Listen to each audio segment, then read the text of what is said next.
Hello students, so this is, as you can see over here, it's student kinematics. This is an entire, very thorough, detailed preparatory course for NEET and JEE main examination, and we will also be taking the level to above NEET and JEE main examination, but primarily this course is meant for NEET and JEE main examination.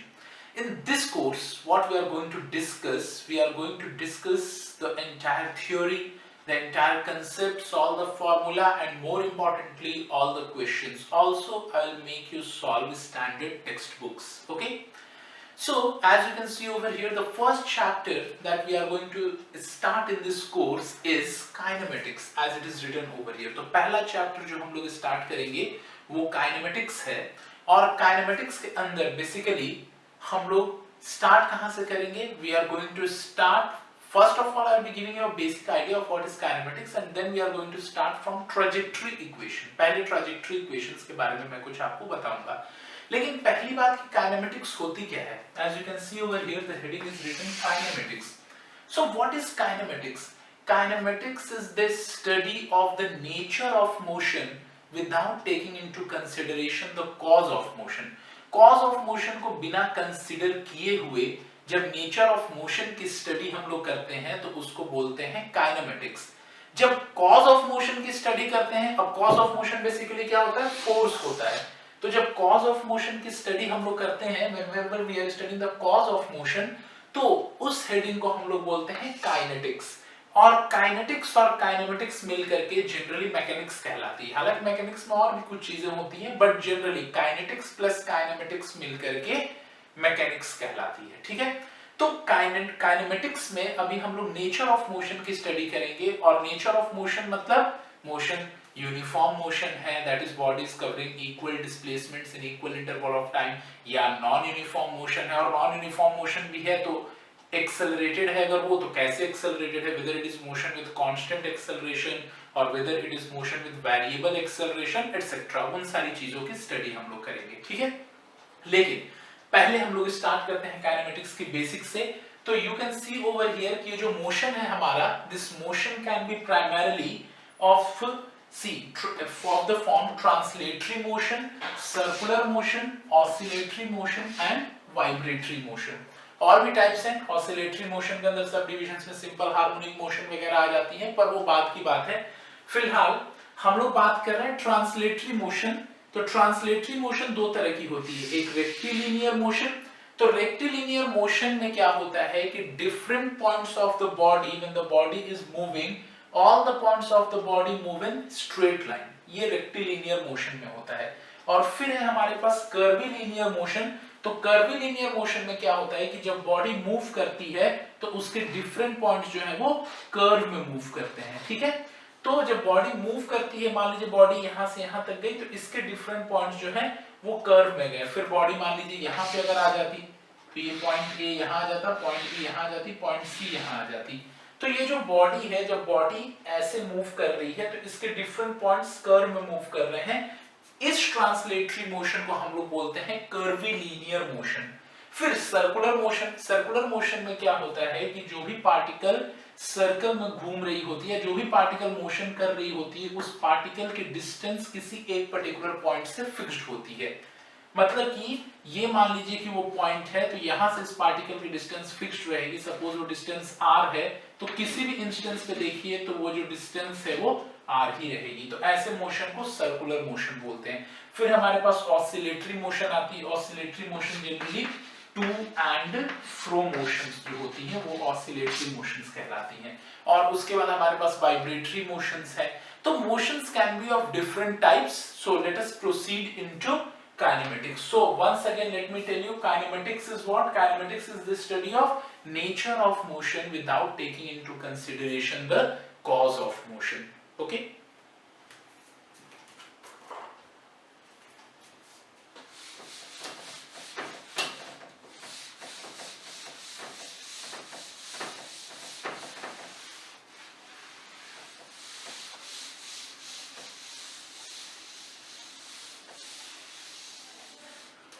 अब में जो हमारी पहली heading है, it is the concept of a point body. ठीक है, concept of a point body. So what is the concept of a point body? Point body क्या होती है? तो point body is any body whose size is extremely small in comparison to the distance that it is traversing. मान लीजिए कोई body point A से point B तक जा रही है. This is point A and this is point B. एक body point A से स्टार्ट होकर के पॉइंट B तक जा रही है. अगर इस बॉडी की साइज इस डिस्टेंस के मुकाबले, is the distance from point A two point B, तो अगर इस बॉडी की साइज A से B तक जो डिस्टेंस है उस डिस्टेंस के मुकाबले बहुत छोटी हुई, नेग्लिजिबल हुई, तो इस बॉडी को हम लोग क्या नाम देंगे? This body will B point body. मान लीजिए ट्रेन है और ट्रेन आपकी जा रही है अजमेर टू दिल्ली. अब अजमेर से दिल्ली तक की जो डिस्टेंस है इट इज ऑलमोस्ट 450 किलोमीटर्स. ठीक है, जबकि एक ट्रेन की जो लेंथ होती है इट इज अराउंड 450 मीटर्स. तो एक ट्रेन की लेंथ होती है अराउंड 450 मीटर्स और अजमेर से दिल्ली की जो distance it is 450 kilometres. That means the distance from Ajmer to Delhi is almost 1000 times of the distance of the trains front to back. That is the distance from Ajmer to Delhi is almost 1000 times of the length of the train. ठीक है, तो अजमेर से दिल्ली तक की distance के लिए length of the train को क्या माना जाएगा? The train will be considered as, the train will be considered as a point body, will be considered as a point body. ठीक है, तो अजमेर से लेकर के और दिल्ली तक की जब डिस्टेंस की बात करेंगे तो वहां पर तो ट्रेन को हम लोग क्या मानेंगे? The train will be considered as a point body. लेकिन अगर हम लोग अजमेर के प्लेटफॉर्म की बात करें with respect to the platform of Ajmer, ठीक है ना, with respect to the railway platform of Ajmer,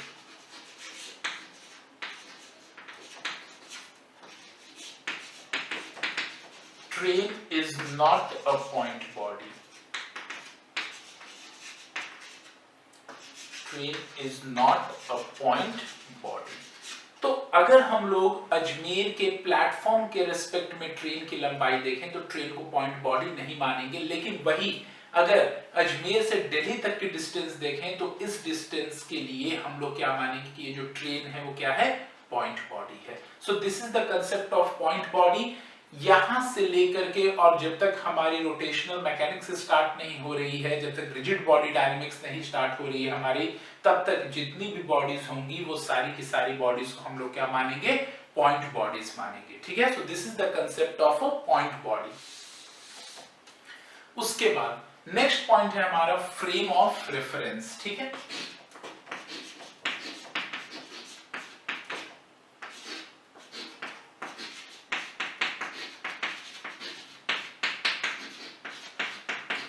देखिए फ्रेम ऑफ रेफरेंस में बेसिकली तीन चीजें होती हैं. पहली चीज जो होती है फ्रेम ऑफ रेफरेंस में वो होती है एक coordinate axis.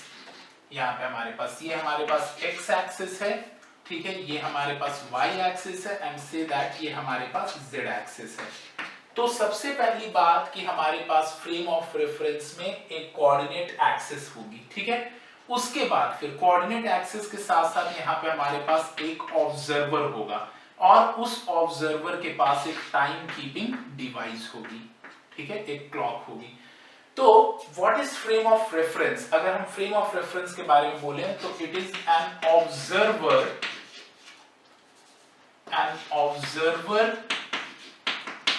With a clock, और rather से क्लॉक नहीं है तो कोई भी टाइम कीपिंग डिवाइस. ठीक है ना, तो an observer with a time keeping device and 3 coordinate axes form a frame of reference. तो इसको ध्यान रखना आप लोग, an observer with a clock where clock is the time keeping device, तो an observer with a clock and 3 coordinate axis form a frame of reference. तो हर एक इंसान के पास फ्रेम ऑफ रेफरेंस होता है, मेरे पास भी फ्रेम ऑफ रेफरेंस है, किसी और ऑब्जर्वर के पास भी फ्रेम ऑफ रेफरेंस है। जैसे कि मैं अगर खुद को फ्रेम ऑफ रेफरेंस मानूं तो जहां पे मैं खड़ा हूं वही ओरिजिन हो जाएगी, जहां ऑब्जर्वर होता है वही उसके फ्रेम ऑफ रेफरेंस के स्पेशियल कोऑर्डिनेट्स की ओरिजिन होती है। स्पेशियल कोऑर्डिनेट्स मतलब कि x, y एंड z, और एक टाइम कोऑर्डिनेट भी चलता है, ठीक है। तो स्पेशियल कोऑर्डिनेट्स की ओरिजिन कहां पर होती है, जहां पे ऑब्जर्वर खुद खड़ा होता है। तो मैं जहां पर खड़ा हूं यही मेरे स्पेशियल कोऑर्डिनेट की ओरिजिन है। और मान लीजिए बोर्ड पर यहां पे कोई पॉइंट है, अब ये x एक्सिस की अगर मैं बात करूं तो मेरी x एक्सिस इधर की ओर है, y एक्सिस ऊपर की ओर है और z एक्सिस जो है सामने की ओर है। तो ये जो पॉइंट है x पे मेरे से आगे की ओर है, मान लीजिए मेरे से हाफ मीटर या 1 मीटर आगे की ओर है, तो x पे इसकी जो लोकेशन होगी इट इज 1 मीटर। फिर y एक्सिस पे मान लीजिए कि मैं यहां पे अपने ओरिजिन को मानता हूं, ठीक है ना, तो y पे लगभग मेरे से ना तो ऊपर है ना तो नीचे है, तो y पे मेरे लिए ये 0 मीटर पे ही है। और z पे ये मेरे से हाफ मीटर मान लीजिए पीछे है, तो z पे इसकी जो कोऑर्डिनेट है वो -0.5 मीटर है। तो अगर मैं खुद को फ्रेम ऑफ रेफरेंस मानूं तो ये जो पॉइंट है उसकी कोऑर्डिनेट्स है 1 मीटर, 0 मीटर, -0.5 मीटर, ठीक है। अब अगर मैं किसी और या यहाँ पे कोई और हो, जैसे कि मान लीजिए कि इस पॉइंट को अगर आप मान लेते हैं कि ये वाली जो पॉइंट है इसके फ्रेम ऑफ रेफरेंस में ये कहां पर है, तो इस पॉइंट के लिए ये कोऑर्डिनेट एक्सिस होंगे। तो ये x पे मान लीजिए कि इस पॉइंट से 0.7 मीटर आगे है, y पर इससे थोड़ा सा नीचे है, मान लीजिए 0.05 मीटर्स नीचे है y पर, और या 0.1 मीटर्स मान लीजिए y पे नीचे है। और अगर z की बात करें तो z पे दोनों सेम एक्सिस पे ही है, तो z पर ये वहीं पर लाई कर रहा है ये जो पॉइंट है। तो x पर तो ये 0.7 मीटर्स आगे है, y पे 0.1 मीटर्स नीचे है और z पे 0 मीटर्स पे है। अगर इस पॉइंट को आप क्या मान लेते हो, इस पॉइंट को अगर आप फ्रेम ऑफ रेफरेंस मान लेते हो, ठीक है। तो फ्रेम ऑफ रेफरेंस अगर आप जब भी मानोगे, मान लीजिए मैं खुद को फ्रेम ऑफ रेफरेंस मानूंगा तो मेरे पास 3 कोऑर्डिनेट एक्सिस होंगी और एक टाइम एक्सिस होगी। कोऑर्डिनेट एक्सिस पर तो पार्टिकल आगे भी जा सकता है, पीछे भी आ सकता है, या तो किसी दोनों ही डायरेक्शंस में मूव कर सकता है सारे कोऑर्डिनेट एक्सिस पे, लेकिन टाइम एक्सिस पर पार्टिकल केवल और केवल आगे मूव करेगा। इसका मतलब यह है टाइम एक्सिस पे पीछे आना अलाउड नहीं है, यानी कि negative value of time allowed नहीं है। टाइम केवल और केवल क्या मानी जाएगी, पॉजिटिव, टाइम आगे ही चलती जाएगी। लेकिन स्पेस एक्सिस जो भी है, आपकी एक्स एक्सिस हो या वाई एक्सिस हो या जेड एक्सिस हो, इस पे पार्टिकल आगे भी जा सकता है, पीछे भी आ सकता है, इधर जा सकता है, इधर जा सकता है, ऊपर जा सकता है, नीचे जा सकता है। लेकिन टाइम एक्सिस पे पार्टिकल कभी भी पीछे नहीं आ सकता, हमेशा वो कहां जाएगा, आगे ही जाएगा। तो एक फ्रेम ऑफ रेफरेंस मतलब कि हर एक ऑब्जर्वर एक फ्रेम ऑफ रेफरेंस होता है। Every observer is a frame of reference in himself, ठीक है। हर एक ऑब्जर्वर एक फ्रेम ऑफ रेफरेंस होता है और हर एक ऑब्जर्वर के फ्रेम ऑफ रेफरेंस में पार्टिकल जो है जिसकी हम ऑब्जर्वेशन करते हैं वो अलग अलग काइनेमेटिक बिहेवियर शो करता है। जैसे कि फॉर एग्जांपल अगर मैं बात करूं यहां पर आपके लिए कि मान लीजिए कि हमारे पास एक ट्रेन है, ठीक है। तो ट्रेन के अंदर एक पैसेंजर बैठा हुआ है, ट्रेन के अंदर एक पैसेंजर की मान लीजिए कि हमारे पास ट्रेन की कोच है, ठीक है ना, ये ट्रेन है हमारे पास एंड सो ऑन। तो ये हमारे पास ट्रेन की कोच है और यहाँ पे ये प्लेटफॉर्म पे हॉकर्स खड़े हैं यहाँ पर, ठीक है ना, प्लेटफॉर्म पे। तो यहाँ पे ये ट्रेन की कोच है हमारे पास, यहाँ पे अंदर पैसेंजर्स बैठे हुए और यहाँ पर बाहर भी लोग खड़े हैं, ठीक है ना। यहाँ पर ये जो दो पैसेंजर्स बैठे हुए हैं ट्रेन की कोच में, एक यहाँ पे बैठा है और एक यहाँ पे बैठे हैं, और मान लीजिए ट्रेन की मोशन स्टार्ट हो गई, ठीक है। तो ये जो दोनों पैसेंजर्स हैं ये एक दूसरे के रिस्पेक्ट में रेस्ट पे हैं, मतलब कि इस पैसेंजर के फ्रेम ऑफ रेफरेंस में इस पैसेंजर की जो कोऑर्डिनेट एक्सिस है वो चेंज नहीं हो रही है विथ रिस्पेक्ट टू टाइम। पहले मैं बता देता हूं कि आपको कि रेस्ट क्या होता है। रेस्ट, तो रेस्ट का मतलब ये होता है कि if the coordinates of the particle do not change with respect to time in a frame of reference, then the particle is said to be at rest in that frame of reference.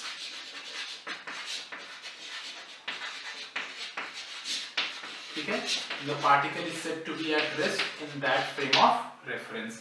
So if the coordinates of the particle do not change with respect to time, if the coordinates of the particle do not change with respect to time in a frame of reference, then the particle is said to be at rest in that frame of reference. और अगर coordinates of the particle change हो जाए with respect to time in a frame of reference, then the particle is said to be in motion in that frame of reference. ठीक है, तो अगर मान लीजिए कि इसको हम मानते हैं, यहाँ पे जो पैसेंजर बैठा हुआ है इसको मानते हैं पार्टिकल अंडर ऑब्जर्वेशन, ठीक है ना, और इसको मानते हैं एक फ्रेम ऑफ रेफरेंस, उसके बगल में जो ट्रेन में बैठा हुआ पैसेंजर है, और एक जो यात्री खड़ा है रेलवे प्लेटफॉर्म पे उसको मानते हैं फ्रेम ऑफ रेफरेंस 2, और यहाँ पे जो अंदर बैठा हुआ उसको मानते हैं फ्रेम ऑफ रेफरेंस 1.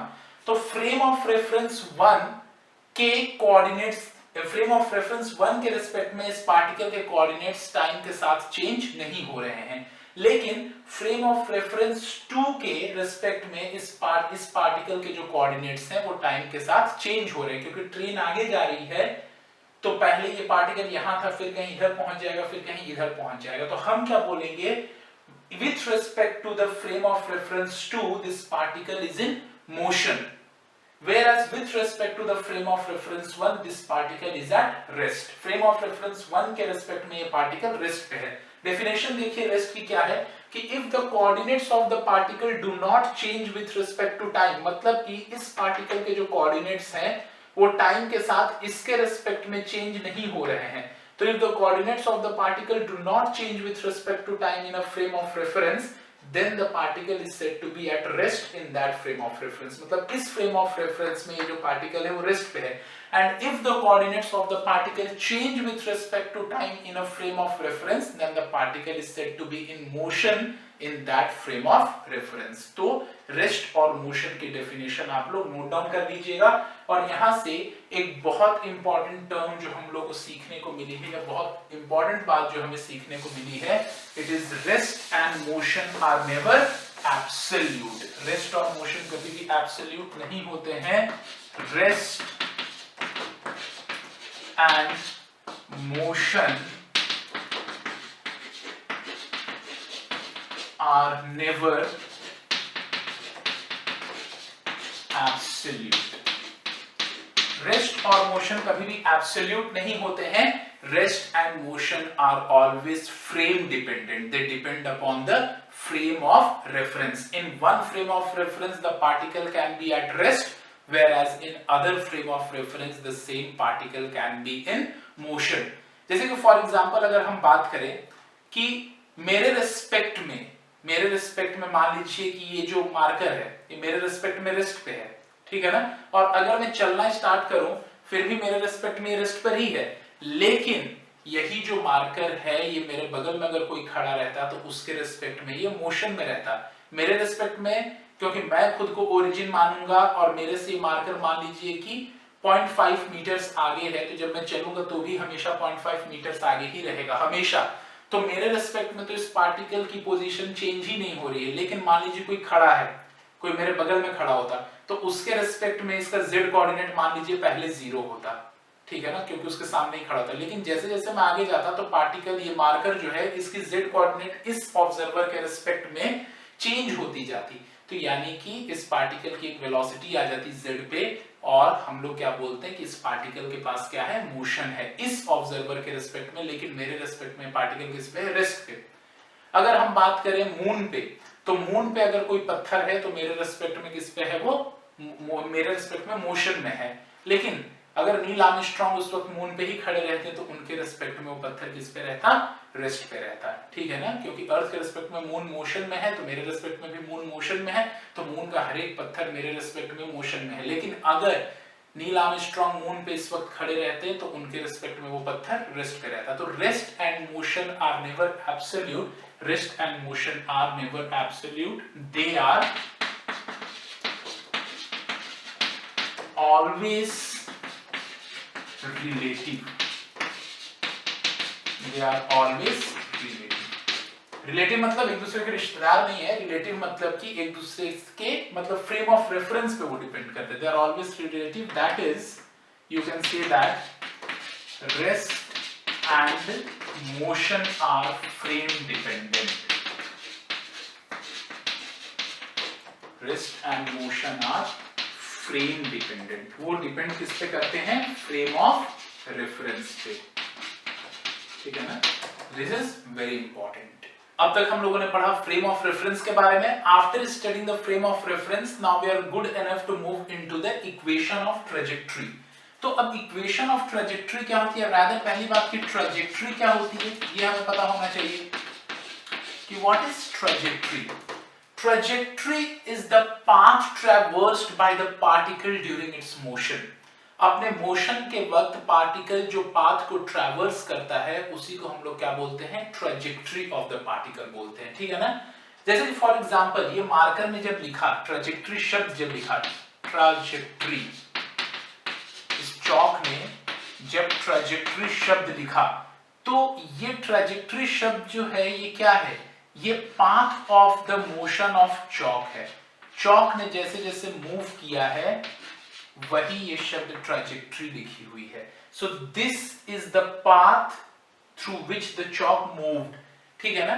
जैसे कि फॉर एग्जांपल जब आपने देखा होगा कि जेट प्लेन कभी कभार जब जाती है आसमान में, आपको ने देखा होगा तो पीछे एक धुआं उसका जो होता है जो कि कंडेंस होता जाता है, तो आपको एक लाइन दिखती है धुएं की, you see a line of smoke or you see a line of condensed smoke।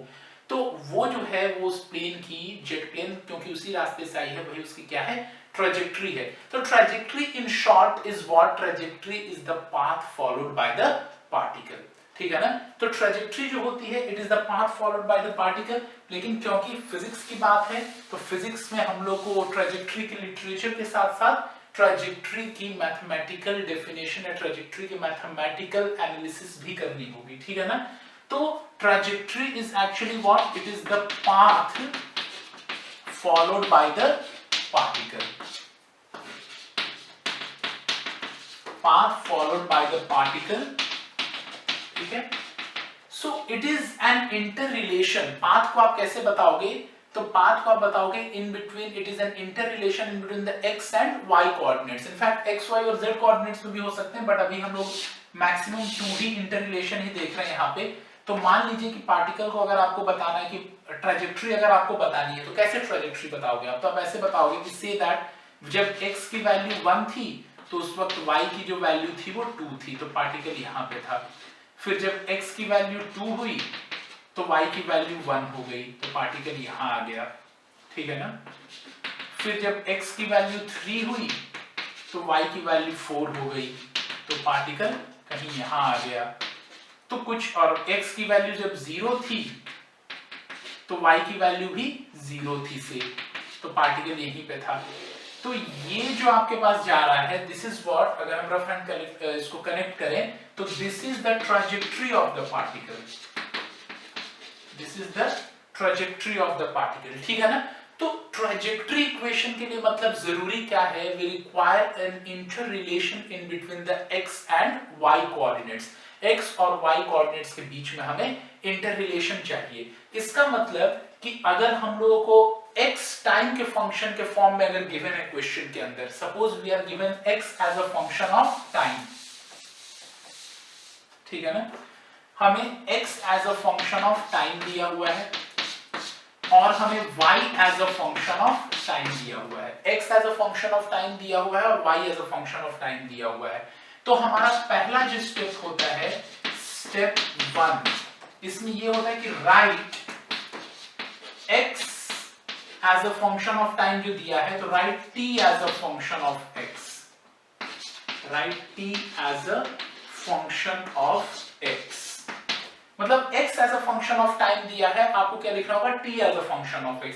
अगर आपको ये बात समझ में नहीं आ रही कि मैं क्या बोलना चाह रहा हूं, तो सपोज मेरी बात समझिए आपकी, मैं क्या बोलना चाह रहा हूं। सपोज लिखा है x is equal to 5t, ठीक है, या x is equal to 5t square, मान लीजिए ऐसे लिखा हो, तो इसको बोलते हैं x is a function of time.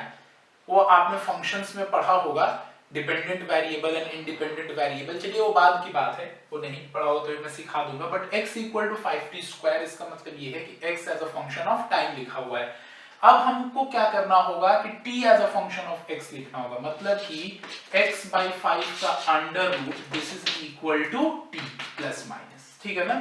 तो t जो हो जाएगी, it is plus minus x by 5 का क्या है, अंडर रूट है। So this is how I have written t as a function of x, ठीक है ना। तो स्टेप 1 आपका क्या होता है कि write t as a function of x। आपको x as a function of t दिया होगा और आपको क्या लिखना होगा, t as a function of x, और उसके बाद उसी को फीड कर देना होगा यहां पर, ठीक है ना। तो t as a function of x मान लीजिए अगर आपने लिखा है, तो सीधा t is equal to f1x, ठीक है ना, ऐसा कुछ मान लीजिए आपके पास फंक्शन आ रहा है t इक्वल टू f1x, ठीक है। अब उसको उठा करके इसमें फीड कर देना होगा, तो y is equal to f of f1x। तो ये हमारी इक्वेशन ऑफ ट्रेजेक्टरी हो जाएगी।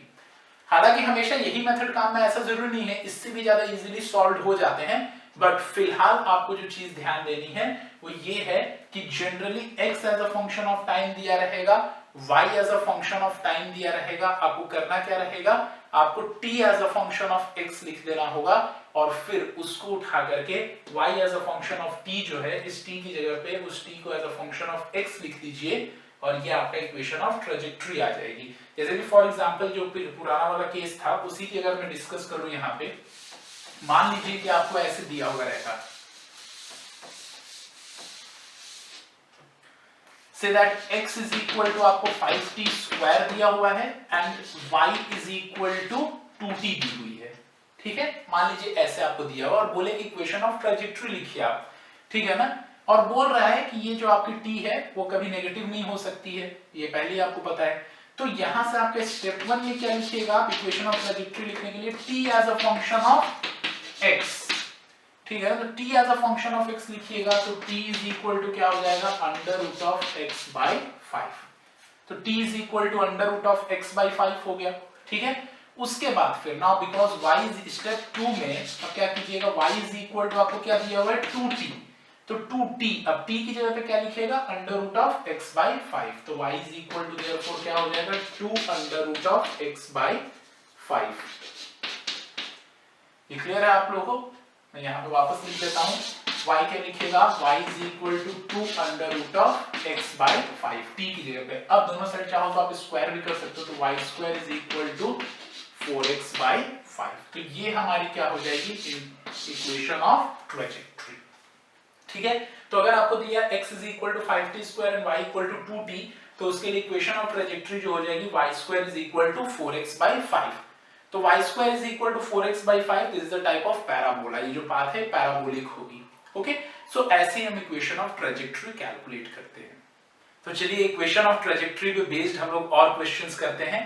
तो से दैट हमें ऐसे क्वेश्चन गिवन है कि the velocity of a particle, the velocity of a particle moving in xy plane is given by v is equal to k1 I cap plus k2 x j cap, ठीक है। if the particle was at the origin at t is equal to 0, then determine the equation of trajectory of the particle. Then determine the equation of trajectory of the particle. ठीक है, तो ये हमारा question है और इसको हम लोगों को सॉल्व करना है। ठीक है, तो you can see over here the velocity of a particle moving in xy plane is given by v is equal to k1 I cap plus k2 x j cap. If the particle was at the origin at t is equal to 0, then determine the equation of trajectory. अब equation of trajectory determine करना। एक बात आपको पता है कि जो velocity होती है वो किससे मिलकर के बनेगी, vx I cap plus vy j cap। ये वेक्टर में आप लोगों ने पढ़ा था, ठीक है ना। तो v इज इक्वल टू क्या हो जाएगा, vx I cap plus vy j cap। यहाँ पे vx इज इक्वल टू क्या गिवन है आपको, तो vx जो आपको गिवन है vx is equal to k1। अब vx का मतलब क्या हो गया, dx by dt। ये डिफरेंशिएशन के वक्त हम लोगों ने पढ़ा था। देयरफॉर डिफरेंशिएशन अगर हम करेंगे vx जो है हमारा dx by dt is equal to k1 हो गया। सिमिलरली हम लोग यहाँ पे क्या लिख सकते हैं, सिमिलरली यहाँ पे जो हमें vy गिवन है, vy जो कि हम बोलेंगे dy by dt है, तो vy जो होगी हमारी dy by dt है। देखिए अगर अभी आपको ये बात नहीं पता है तो बस इतना मान लीजिए कि vx जो होती है dx by dt होती है और vy जो होती है वो dy by dt होती है। इस चैप्टर में भी इस चीज को पढ़ेंगे, ठीक है। लेकिन मैं उम्मीद करता हूं कि काइनेमेटिक्स में आने से पहले आपने थोड़ा बहुत वेक्टर्स और डिफरेंशिएशन पढ़ा था, ठीक है। कमेंट में नीचे बता दीजिएगा अगर आपने नहीं पढ़ा है तो मैं वो भी पढ़ाऊंगा, उसके लिए अलग से एक प्लेलिस्ट तैयार कर दूंगा, ठीक है। तो vy is equal to dy by dt हो गया और dy by dt जो आपको गिवन है वो गिवन है आपको k2x, ठीक है। तो यहां तक आपको दिख रहा है कि vx इज इक्वल टू क्या गिवन है, dx by dt जो कि k1 है और vy जो dy by dt होती है वो किसके बराबर है, k2x के बराबर है, ठीक है। होपफुली आप लोगों ने यहां तक नोट डाउन कर लिया है। तो अब हम लोग यहां से आगे प्रोसीड करते हैं। तो ये जो vx है वो किसके बराबर है, k1 के बराबर है। vx is equal to k1, vx that is dx by dt, vx dx by dt के बराबर होती है वो k1 है, and vy that is dy by dt वो किसके बराबर है, k2x के बराबर है, ठीक है ना। अब आप डिवाइड कर दीजिए, say that this is equation number 1 और ये हमारा इक्वेशन नंबर 2 है। तो इक्वेशन 2 को आप इक्वेशन 1 से डिवाइड कर दीजिए, 2 डिवाइडेड बाय 1। तो अगर आप 2 डिवाइडेड बाय 1 कीजिएगा तो ये dy by dt divided by dx by dt, तो dt dt हट गया यहां से, and this is equal to k2x by k1, ठीक है। तो देयरफॉर यहां पे क्या आ गया हमारे पास, देयरफॉर dy by dx, क्योंकि dt dt हट गई है, it is equal to k2x by k1। मैं फिर से इधर लिख देता हूं, that is dy by dx is equal to k2x by k1। अब dx को उधर ले जाते हैं तो dy is equal to k2x by k1 dx, और दोनों साइड हम लोग इंटीग्रेट कर लेंगे। तो अगर दोनों साइड इंटीग्रेट करेंगे तो यहाँ हो जाएगी y 0 से लेके y तक और इधर x होगा 0 से लेकर के x तक। तो it is equal to k2 by k1 तो बाहर आ जाएगा क्योंकि ये कांस्टेंट है, और x dx का हो जाएगा x square by 2 plus c लिखेंगे, बट वो c की वैल्यू 0 हो जाएगी क्योंकि पार्टिकल इनिशियली ओरिजिन पर था। आप देख करके देख सकते हो। तो यानी इक्वेशन ऑफ ट्रैजेक्टरी है y is equal to k2x square divided by 2k1, ठीक है। तो अभी होपफुली ये क्वेश्चन आपको समझ में आ गया। अगर ये क्वेश्चन थोड़ा बहुत आपको नहीं भी समझ में आया तो घबराने की बात नहीं, मोशन इन 2D में वापस इस क्वेश्चन को विजिट करेंगे हम लोग। पहले बस मैं एक बेस आइडिया आपको देना चाहता था कि ट्रैजेक्टरी क्या होती है। मोशन इन 2D में और डिटेल में आएगी ट्रैजेक्टरी, पर थोड़ा बहुत भी अगर आपको आइडिया लग गया ट्रैजेक्टरी का, मान लीजिए कि 100% में से 20% भी अगर आपको ट्रैजेक्टरी का आइडिया लग गया कि ट्रैजेक्टरी क्या होती है, तो it is more than enough for me to teach you further, ठीक है। अब नेक्स्ट क्वेश्चन आपके होमवर्क के लिए देता हूं, उसको ट्राई करके रखिएगा, और नेक्स्ट क्लास में जब मैं इसका सॉल्यूशन करूंगा तो अपने किए हुए सॉल्यूशन को इससे टैली कीजिएगा, ओके। सो ये जो क्वेश्चन है पिछले वाले क्वेश्चन जैसा ही है। A particle moves in the xy plane according to the law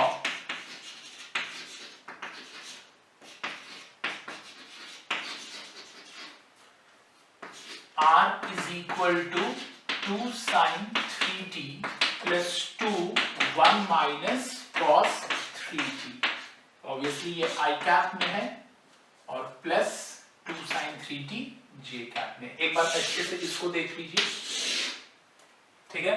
A particle moves in the xy plane according to the law r is equal to 2 sin 3t I cap plus 2 1 minus cos 3t j cap, ठीक है। Determine the equation of trajectory of the particle.